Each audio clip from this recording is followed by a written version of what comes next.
देखिए आप सभी लोग, ये वीडियो बनाने में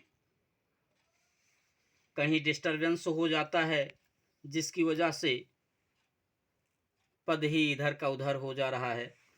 आप सभी लोग 7वें पद को देखिए कि उधो मोहि ब्रज बिसरत नाही। क्या है कि उधो मोहि ब्रज बिसरत नाही, वृंदावन गोकुल बन उपवन, सघन कुंज की छाही।